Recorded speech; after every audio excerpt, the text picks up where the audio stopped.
This last strategy is my personal favorite. If you remember that post from Jordan Peterson I just shared with you, he said that the way to handle anxiety, the way to handle stress, is to break it down into small, hypothetical, but manageable problems. When you do that, you can take it one step at a time and start to overcome your anxiety, your fear, your stress.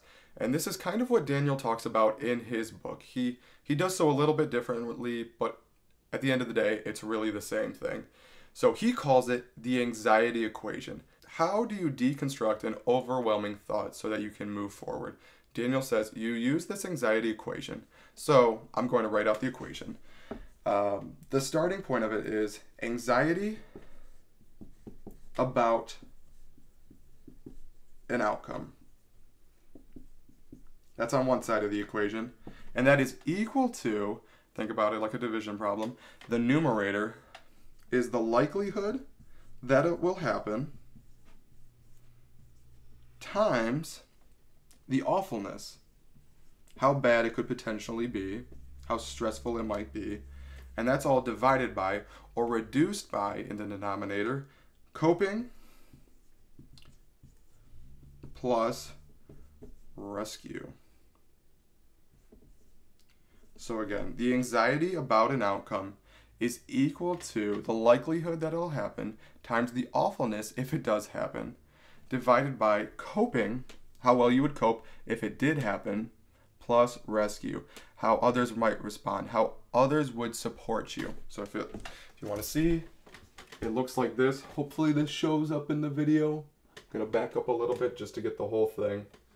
I really, really like this because once you understand what your worry is, once you kind of break it down, you can go through these 4 questions, these 4 different sections, and that will help it feel much more manageable. And when it feels more manageable, you can take steps to start handling that issue, handling that stress, handling that anxiety. So the first part of this, the how likely, is pretty self-explanatory. If you think about the likelihood of it actually happening, a lot of the times our worries, our intrusive thoughts, our fears are not very likely to happen. They're very extreme. So if you start to realize that, then you can start to manage it. But let's say it is. Let's just say it is potentially possible. Well, then let's think about the awfulness.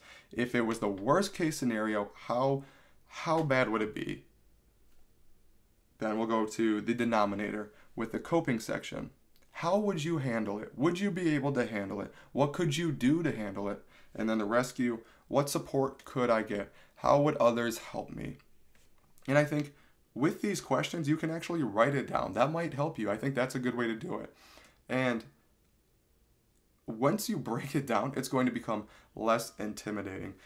You'll feel much more calm. You'll break it up into these little sections, and then you can start to manage it. Now, I've done this in the past, but on a way more complex scale. I think with my OCD, with my anxiety, I've done this in my head where I'll think of a hypothetical issue and I'll try to break it down. I've never thought about how I was doing this. I never would have said, oh yeah, I'm breaking this problem down in my head. But I would try to work it out into my head to the point where I was able to feel comfortable, to where I felt like, okay, I'm starting to feel a little bit better about this. Still anxious, but it feels like less of an issue. So that helped me. But if I would have written it down, if I would have actually thought about it in distinct parts, I think that would have helped me a lot. So I think this is a great thing to do. For your current worries, he specifies between current worries and hypothetical issues. So for your current worries, break it down like I just went over, and then solve it. And if you need to, no problem with doing this, ask for help. It is always okay to ask for help. But for hypothetical issues, don't even do this yet. Let it go, right? Easier said than done. Trust me, I know that very, very well, but let it go. If it becomes an issue in the future, you can break it down as a current worry, right? If it becomes an issue in the future, you can break it down then, but you don't have to do that. You can let it go. You have power over your mind, and you are able to do that. I think this is really helpful. I think this is the highlight of this episode, this anxiety equation, and I want to show it one more time.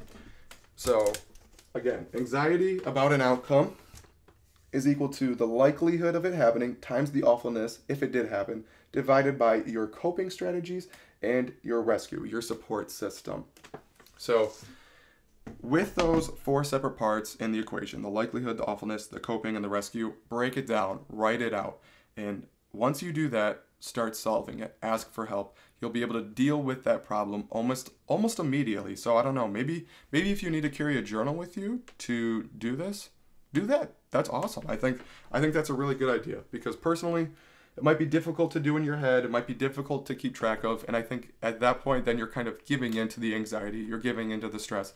And in the long term, that's not necessarily a good thing. So I really love that. I think that is a great strategy to implement.